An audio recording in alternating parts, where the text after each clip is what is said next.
Of this presentation is plot structure. The arrangement and the flow of the event in the story are referred as plot structure. The structure is what gives the story its form and direct the reader through the plot. And the plot makes the story more interesting for reader to read.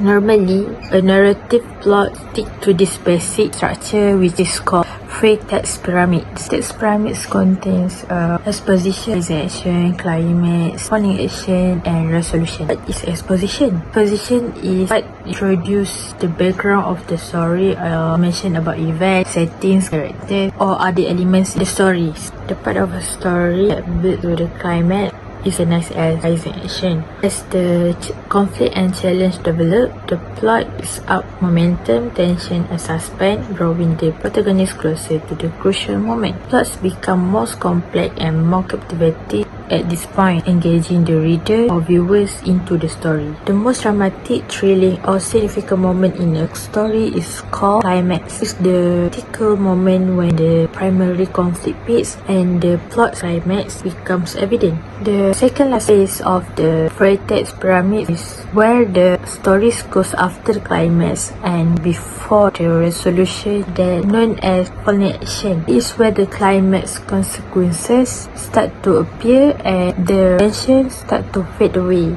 and lead the story to the ending. For the last stage is resolution. This is where the story comes to an end and where the main conflict of the story resolve and make the story loosen up and come into ending. Let's look at each section of the plot. As for the exposition, we have the discussion between two main characters, which is the banker and the young lawyer. The young lawyer states that the life imprisonment is more better than the death. For the banker, state that the death is more human method than the life imprisonment.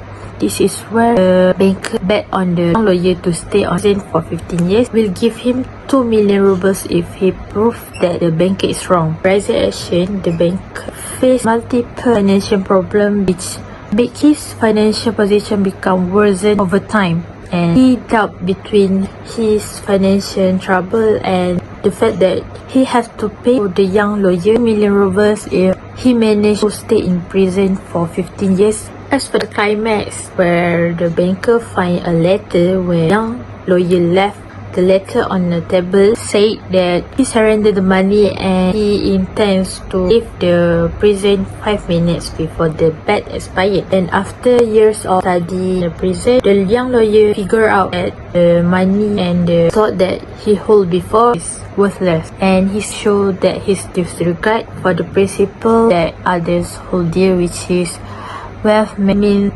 everything to them. The following action is where the banker prevent himself from public humiliation, where he hide a letter from young lawyer in his safe after coming home shocked after why he know that he has screwed up his own moral, and the lawyer revolution have a massive impact on him. Last but not least, we have resolution, where at the end of the story, banker start to have self-reflection and more awareness about the condition that he faced. As for the lawyer departure, the letter contains that make a bank confront and insignificance of his wealth and the despair of his own ideas. Technically, the vertex pyramid is what holds the flow of the story, and exposition, realization, climax, escalation, and resolution all play a crucial part in the development of the story.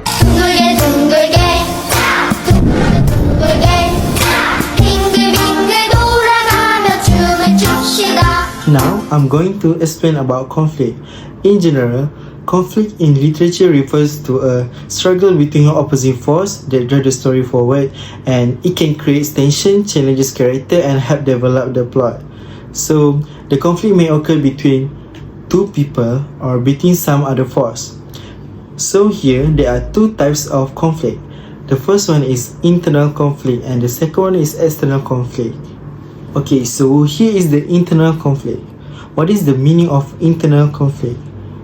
Internal conflict is a struggle that takes place within a character's mind, and it happens when a character faces emotional, moral, or psychological dilemmas and forcing them to make a difficult decision or overcome their own personal struggles. Okay, so the first internal conflict is about the banker. The banker's internal struggle is evident on the night he plans killing the lawyer to avoid paying $2 million. His internal conflict between greed and God is revealed in this dialogue. To avoid losing $2 million, I will murder him. In 15 years, he will have forgotten his suffering and I shall be tormented by my conscience all my life. This dialogue highlights the moment that shows his desperation and moral decay as he came up with the idea of committing murder to save his own fortune. The second internal conflict is about the lawyer. The lawyer faces isolation and philosophical transformation. The lawyer's transformation over 15 years reflects his struggle with solitude and his search for meaning. From the last lawyer's note, the content of his final written message serves as a monologue that highlights his inner turmoil and ultimate realization. From the note, the passage shows his internal conflict and ultimate rejection of material wealth and worldly pleasure. Okay, now we are moving on to the external conflict. What is the meaning of external conflict? External conflict is a struggle between a character and an outside force. This force can be another person, society, nature, or even fate. External conflicts can create tension and obstacles that the character must overcome. So, this is the first external conflict in this short story. It is about the character versus the character. The external conflict begins with a heated debate at the banker's party. The two characters argue over which is more humane about capital punishment or life imprisonment. So, the banker supports capital punishment as he believes that taking someone's life instantly is better than making someone suffer in prison for years. However, the lawyer believes even in prison, life is very valuable and should not be taken away. So this challenge sets up a dynamic competitive between the two, driven by pride and a desire to prove their respective beliefs. So the next external conflict in this short story is about the character versus the society. This external conflict is seen in the lawyer's rejection of materialism and societal values in his final letter, which is beside me. In this final letter, it shows how he rebels against society's obsession with wealth and pleasure after years of solitude. So, in this, his isolation and deep study led him to see a society's value as meaningless, making his final act of rejecting the money a direct challenge of societal norms.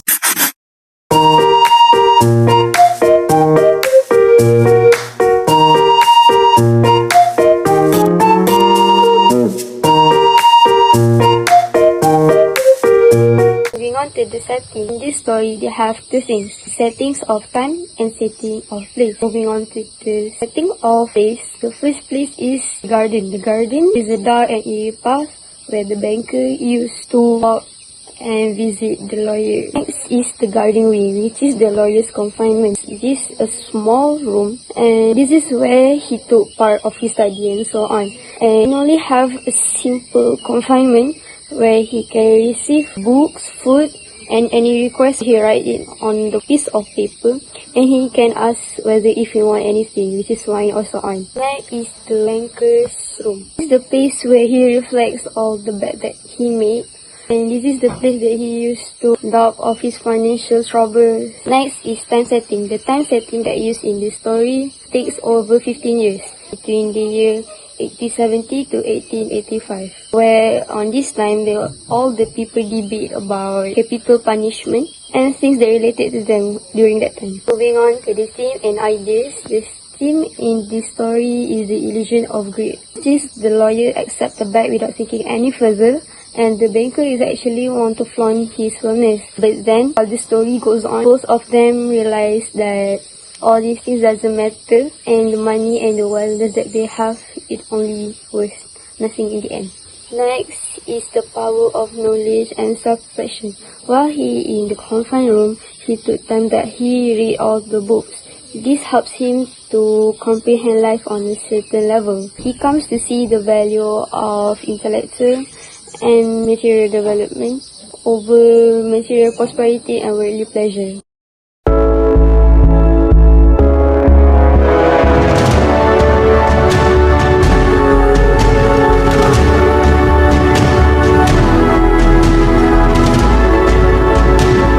Now we're going to be talking about the characters. There are two characters.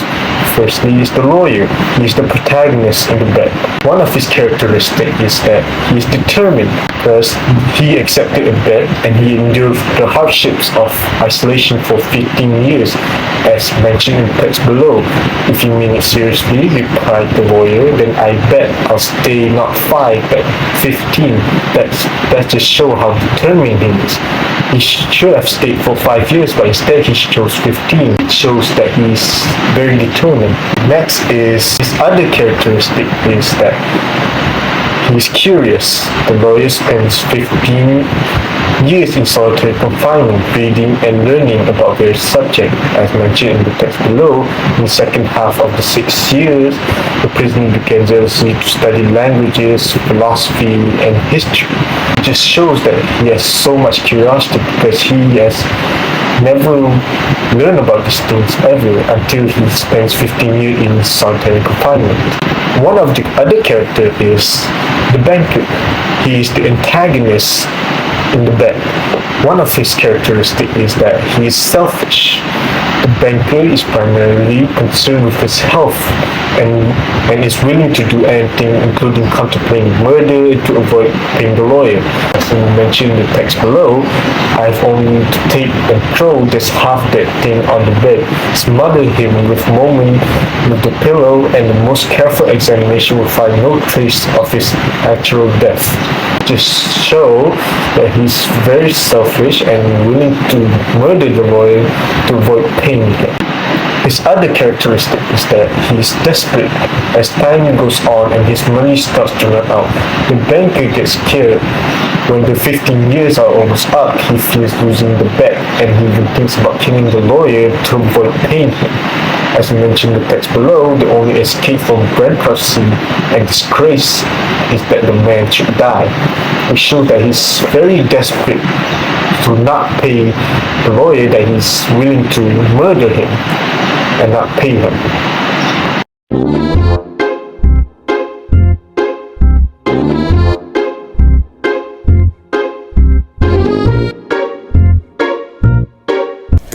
Hello, my name is Shafira Ariana, and up next I will be talking about tone and style. Today I have two types of tones, the first one being serious and reflective. So I have a dialogue that I took from the story. It says, "Why did I make this bet? What's the good?" So from this dialogue, we can see that the banker regrets his foolish decision. So next we have a dramatic. So the dialogue, "I have only to take and throw this half-dead thing on the bed, smother him." Based on this dialogue, we can see that the tension is building as the banker thinks about killing the lawyer. So based on these two tones, we learn that tones makes us think about important ideas like greed, life, and freedom. But it also creates strong emotions, especially in the dramatic moments. So now we have style, and today I also prepared two types of style that are based on the story. So the first one being descriptive. Descriptive is when the writer uses detailed words to help readers see, hear, or feel some things. It just makes the story more vivid and realistic. In the story, the author describes the lawyer's appearance in great detail in a dialogue, which is I have here.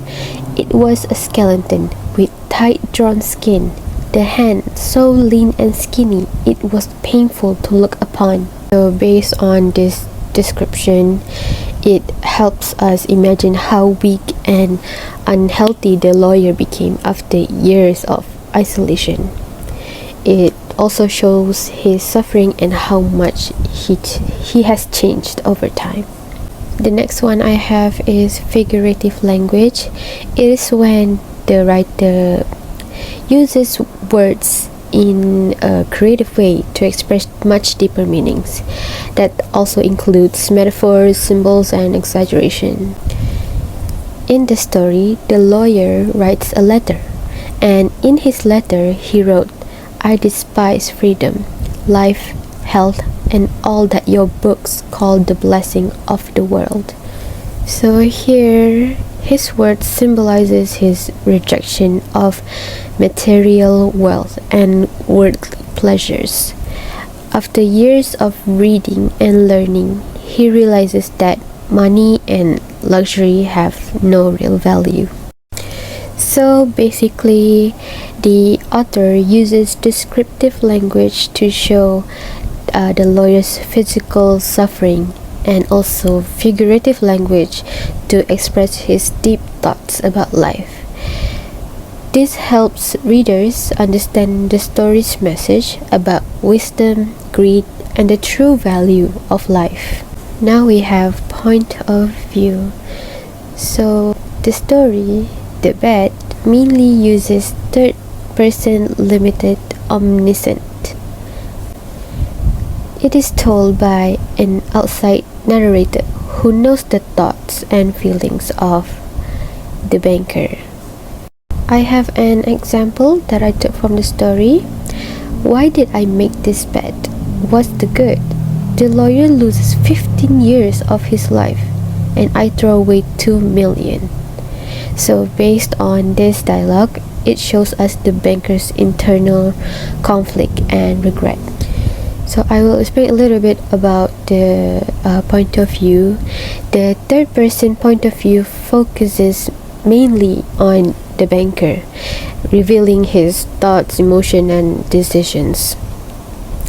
Meanwhile, the lawyer's perspective is shown only through letters and action, creating distance that adds mystery and intrigue about his transformation. So basically, this choice of point of view helps highlight the contrast between the characters' experiences and builds like tension as the banker struggles with his guilt.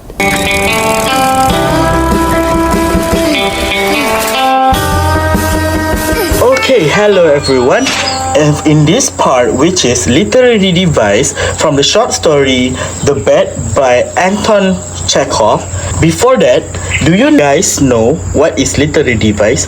So basically, literary device are smaller technique that writer use to create particular effects in their writing and to enhance the reader's experience. So this concept can help to convey themes, develop characters, and build tension. So, let's look at some of the most common literary device used in this short story in The Bet. Okay, so the first literary device that I have found in this short story, which is irony. As you all know, this story is a full situational irony, as the both banker and the lawyer face unexpected outcomes from their bet. The lawyer, who first wanted wealth, gains wisdom during the solitary confinement and ends up rejecting material possession. The second one, the banker, who was afraid of losing his money, nearly resorts to murder to avoid paying the bet, but ends up keeping his wealth because the lawyer gives it up. The second literary device that I have found, which is symbolism. So, in this short story, the figurative language explains the symbolism, which is the 2 million rubles, symbolized as material wealth and the corrupting influence of money. The lawyer's book symbolized knowledge, growth, and spiritual enlightenment. So basically, the money stands for greed and the book stands for knowledge and personal growth. The third literary device is imagery. So basically, imagery was a descriptive language that appeals to the sense, helping readers visualize sense and feels emotion. In this short story, they have 3 types of imagery, which is visual, auditory, and emotional. So, moving on. The first one is visual imagery. It shows that the lawyer's room during his imprisonment with details like a narrow little room with a small window, books piled on the table, and the dim light of the lamp where the lawyer spends 15 years. The second one is auditory imagery. It represents the silence of the surrounds of the lawyer, solitary confinement, enhancing the sense of isolation. The third one, which is emotional imagery, shows the lawyer's emotions, which is loneliness, frustration, and peace. That's all from me for the literary device in the bed by Anton Chekhov. Bye.